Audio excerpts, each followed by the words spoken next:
Hey everybody, it's Andy Cloudy Mulder, your self-proclaimed metal mogul. This is the last video of 2022. I know I said that the VCLT one was, but I got a taste to making an update video. Specifically of things that I've picked up over the last 2 or 3 weeks. Rather than let them fester in the inbox, I've dived in with a few new purchases. And I'm going to show them today and get this year wrapped up, and we can start all fresh in 2023. So what have I got to show you? Well, first up, Night Strike, Storm of Steel. This was something I actually got from Jim. Sorry, almost forgot for a second. From Jim VCLT, and but I've been listening to this a lot in the last couple of weeks, and it's really kind of clicked with me. This is Night Strike from Finland, Storm of Steel from 2020. I'm spending a lot more time trying to get into music, so I've actually built up quite a stack of CDs, certainly. But I don't want to listen to something and put it away. I really want to try and get to know things, and that's what I'm going to try and focus on in 2023. But what I'm going to focus on in 2023 is going to come up in a future video. I'm going to see if I can try and make some resolutions and stick to them. Probably not, but you know, we all go into a new year with new intentions, good intentions. Anyway, Night Strike from Finland, Storm of Steel, a great modern traditional heavy metal. Check out the songs, things like Nosferatu, Knee Deep in the Dead, Dogfight, Stranger's Blade. It's classic modern traditional heavy metal, and it's really good, so I thoroughly recommend it. Quick shout out to Kim, This Is Music. He turned me on to these fantastic CD sleeves. They're made in Denmark, but they are available in UK and other good or bad countries, as you so wish. I have spent some time this festive holiday and removed all the jewel cases from my collection. I don't have anything bad about jewel cases per se. It's just I struggle with space. My room in here is really small. All my shelf space is taken up with vinyl, so my CD collection is actually kept under the desk in these special boxes. Now, I had 4 under here full of CDs, mostly jewel cases, and I had no room. And another stack of about 20. I've got other boxes, so I didn't want to get rid of these CDs. I like them all. A lot of them aren't worth getting rid of. You know, they're not going to be worth anything to anyone apart from me. And then I saw Kim show these brilliant pockets, and they're great because they take the back of a CD. I've seen CD once before that only really take either the booklet and the CD, but these ones, you fold in the side spine, so you get the title and everything on the left, and then you turn it over and you get the title on the right with that bit, and then it comfortably fits the CD and the wallet, folds in nicely at the back, and everything is still perfectly clear and readable. And I've gone from 4 of those boxes under this desk full of CDs to I've got about a box and a half, so it's over half the size of physical space that I need to store my CDs, and I'm loving it. I'm going through and done a lot of things like that. Anyway, thank you, Kim. That was a brilliant suggestion. Picked it up on one of his recent videos, and he gave me all the info, and I found them on Amazon in the UK. Check out Night Strike, Storm of Steel. Let's get back to the music. Another recommendation, Jürgen, or as we now know him as his alter ego, Albert Ampel. He did a 30 days of thrash metal series towards the end of this year. Unfortunately, he didn't get round to finishing it. I hope he does eventually come back in and finish those last few days, because I've really picked up on some great thrash albums. He's a mine of knowledge. Loads of knowledge, certainly around things like thrash metal, and really surprised me with some of the choices that he came up with. This, especially, I'd never heard of The Art of Dying by Death Angel. This is their 2005 for release, their comeback album after the accident and other projects that they had going. They came back and they released this, and I never heard it, and this was Jürgen's favourite Death Angel album, so I thought, I have got to check it out, and I was not disappointed at all. Stylistically, this is all over the place. It's got some thrash metal, there's some traditional heavy metal in here, there's some speed metal in here, some songs even sound a little bit like Motorhead. Thicker Than Blood, brilliant song. What else is there? Spirit, I like that one. Land of Blood. It's all over the place. I don't mean that in a bad way. It just takes you on a journey. It's not a monotone thrash metal album by any means. And my favourite modern era Death Angel album is The Evil Divide, and this is gonna run it a close second, I think. I've played it so many times since I got it. Absolutely brilliant. Shout out for that, Jürgen. And also, thanks to Jürgen, I've got a bunch of 7-inch singles to show. We did a little trade in the last month or so. Sent him a couple of things. He said that he was going to send me this, but he ended up sending me this whole batch. So let me show you what he did send. So this is Eliminator from, I think, 2011 or 2012. I think maybe 2011 recorded, released in 2012. That makes sense. This is Eliminator, UK traditional heavy metal band with the Seer and Traitor, their first release that they put out on Death Rider Records. They had a different singer at the time. His name was what was his name? Tak Murata. He's since been replaced for their studio album releases that they did. They're brilliant. They're a brilliant UK traditional metal band. I love them. Their 2022 album, absolutely fantastic. It came out in January, picked up on CD. It just came out on vinyl a few weeks ago, and I've got it, and I've not spun it yet because I've played the CD so many times, so I don't need to. But you'll see that in an upcoming update video, I'm sure. But delighted to have a copy of the single from when it all started out. He also sent me this Iron Spell Heavy Metal Witchcraft. This is a band from Chile. They are also a traditional new wave traditional heavy metal band, if you want to call them that. I think this is a 2013 or 2014 release. What I like about this is it's obviously a 7-inch single, but it has 4 tracks on it. It's played at 33, so it's not just some people complain about singles is that you throw them on and they're only one song each side and they're over, and people just don't like that format, and I get that. But a 4-track EP as this is on a 7-inch single, I think really works, and I'd kind of like to see more bands, certainly maybe ones that are starting out, release things in this format. I don't know, maybe the sound quality isn't the best when you do 2 tracks, 33 RPM. I don't know the technicalities, but I do know that I really enjoyed Iron Spell from Chile and Heavy Metal Witchcraft. 4-track EP. Really worth checking out if you like that style of music, which you all know I do. I also like Metal Inquisitor, and this is Euthanasia by Fire. This is a little bit different though. This isn't a single I would recommend to get into Metal Inquisitor by any means. I did a video recently, a few months ago now, showing my Metal Inquisitor collection and ranking the albums. This, however, was recorded live at the Keep It True Festival in 2008 and features 2 cover versions: Trial by Fire, which is by Satan, and Euthanasia by Tigers of Pang Tang. The really nice thing about this is that both songs are sung by the original vocalists, which they had on as guests. So Brian Ross of Satan sings Trial by Fire, and Jess Cox of Tigers sings Euthanasia. So again, it doesn't sound anything like Metal Inquisitor, but it's a great piece to add to the collection. I wasn't even aware of that was out.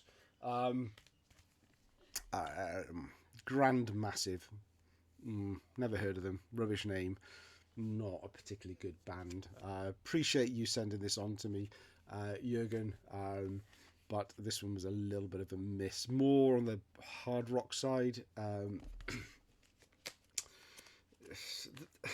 The style of the vocals, I don't really know how to describe them. I'd probably say they're similar to the way the guy sings in Nickelback, which will probably disgust a lot of people, no doubt. But they don't sound like Nickelback, but it's just that kind of hard rock, American hard rock sound. Not for me, but it's a really nice release. This it's got inner sheet with lyrics. It came with a number of other. It came with stickers and some flyers and things. But also that I've never seen this before. I've seen albums, vinyl albums come with CDs, which I think is a fantastic idea because I always love having a digital copy. But this 7-inch single also came with a CD single as well. With the same tracks, I believe, on it. I've not played the CD, but that seemed a bit weird.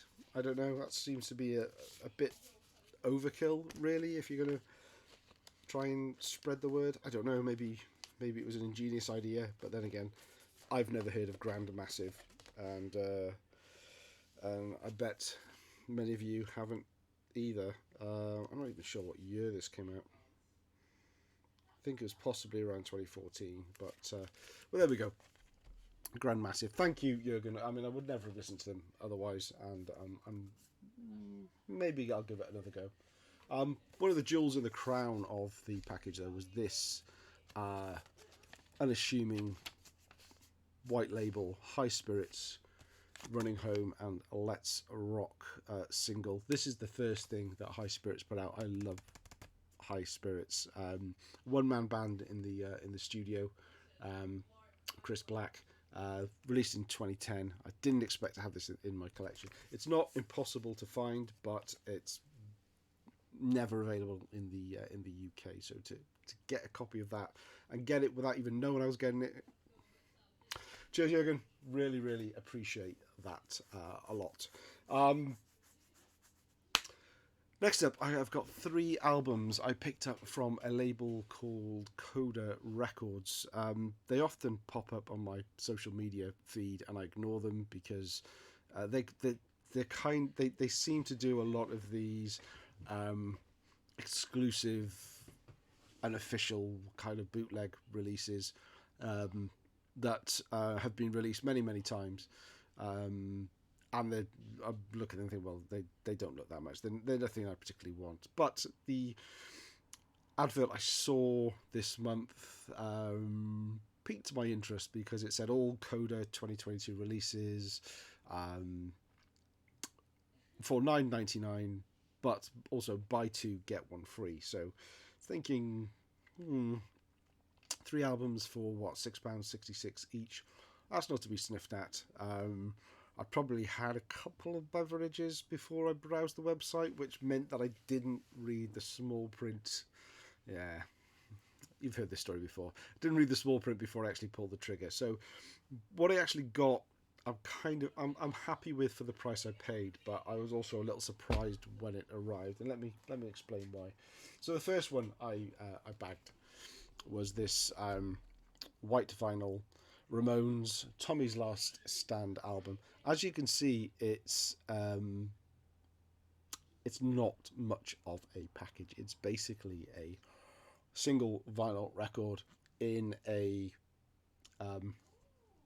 like a picture disc, traditional picture disc type hard poly sleeve. It does thankfully come with a sort of a soft poly, you can just see it there, soft poly inner sleeve as well, so it's not against the harsh plastic.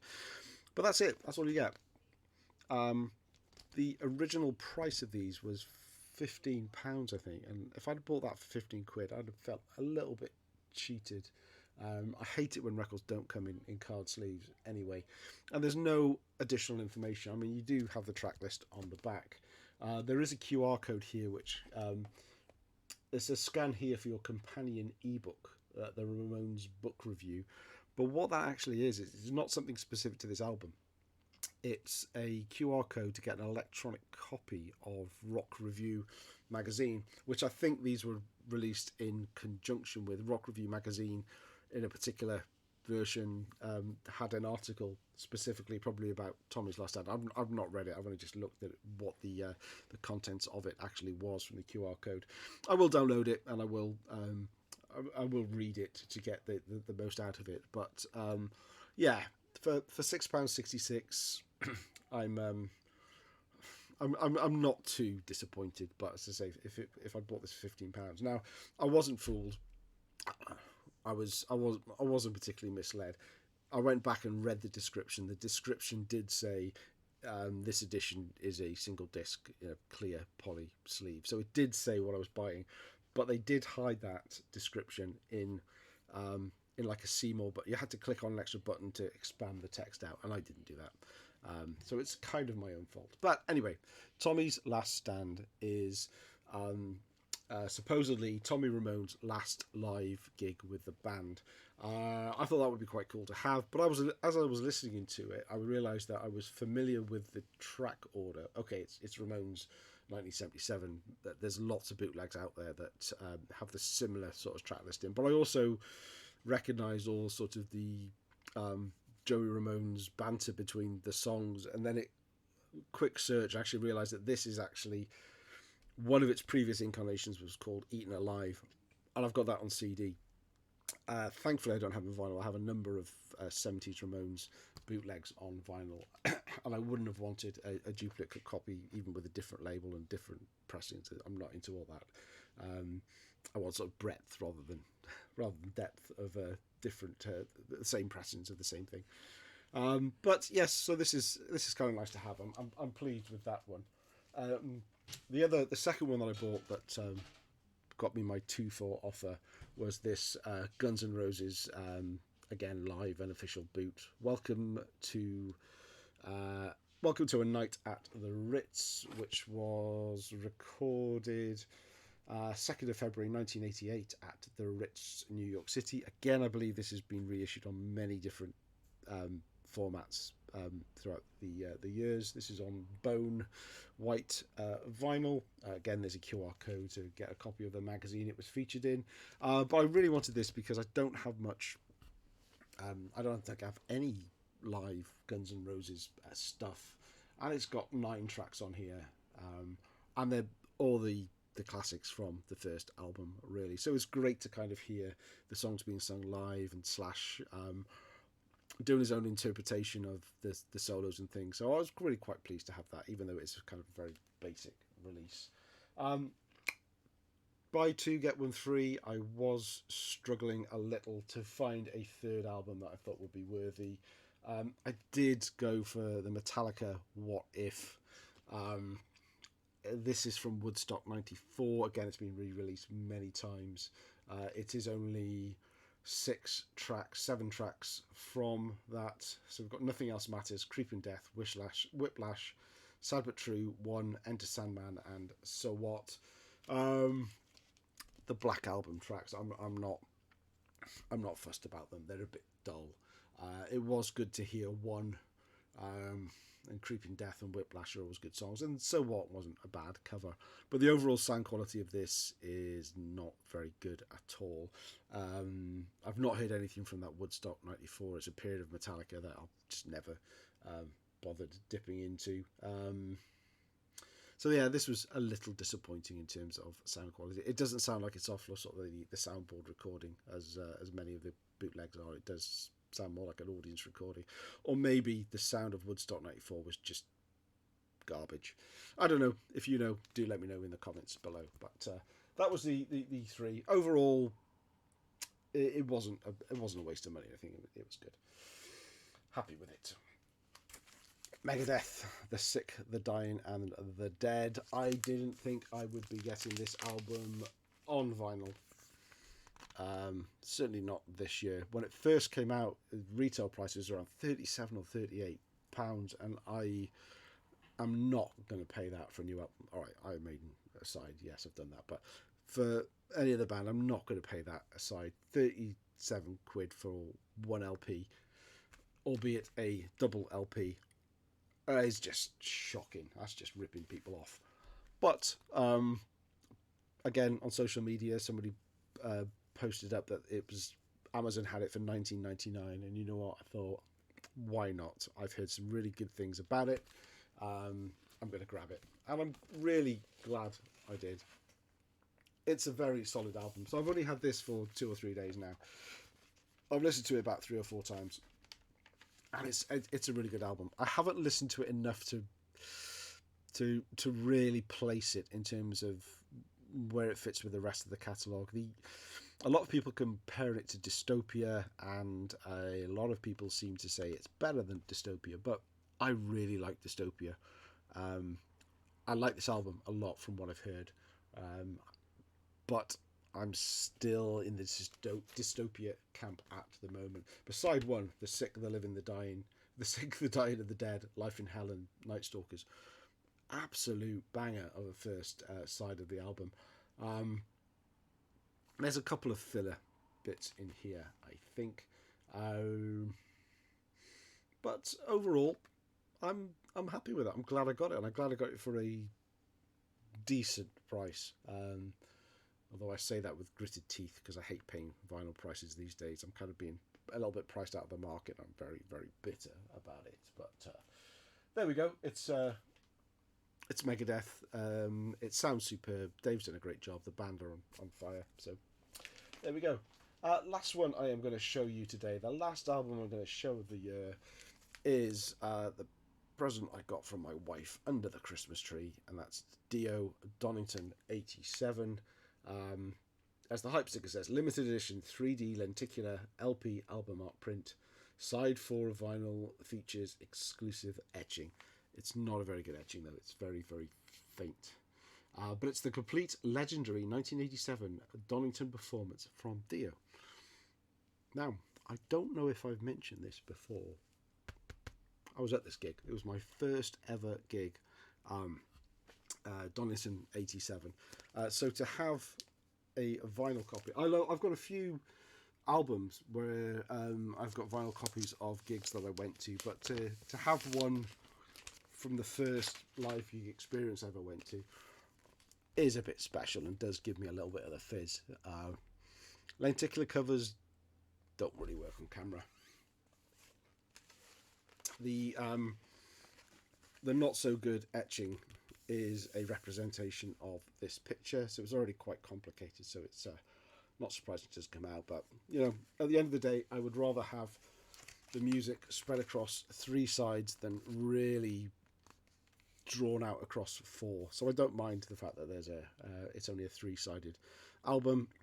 But this show, what I loved about Dio is he embraced all of the bands he was in: Black Sabbath, Rainbow, Dio, and he played his songs from all of them. You know, he owned them, he wrote them, and he was damn well going to show them off. In terms of this picture, so I was this was at the end of the day, and I've said this before, I didn't really appreciate Dio back in 87. To me, it was a little bit dad rock. It was the guy that was in Black Sabbath, and I wanted all the new and modern stuff. So yeah, I was an idiot. But I was actually standing, I see this guy here right in the corner. I was probably there effectively by the window. I was kind of right at the back. I was massively dehydrated. It was towards the end of the day. I was 16 years old. Didn't know how to manage my fluid intake, shall we say. But this is a show that I've grown to love. I've heard it many, many times. I have it on CD, and just absolutely delighted to have it on vinyl. I just wish there would be a decent copy of the Bon Jovi who are headlining the set, and Metallica as well. The only versions I've got of their sets that day were very bootleg, but very glad to have them. So there we go. That's my wrap up of 2022. I've taken a few weeks off from doing videos recently just to kind of refresh the batteries and just enjoy a little bit of family life over the festive period. But I am looking forward to 2023 and sharing a lot more music with you. Thanks for watching. Thanks for all the support throughout the year. Love the comments section and watching you guys' videos as well, and just keeping up that tight-knit community that we've built up. Awesome stuff. Happy New Year.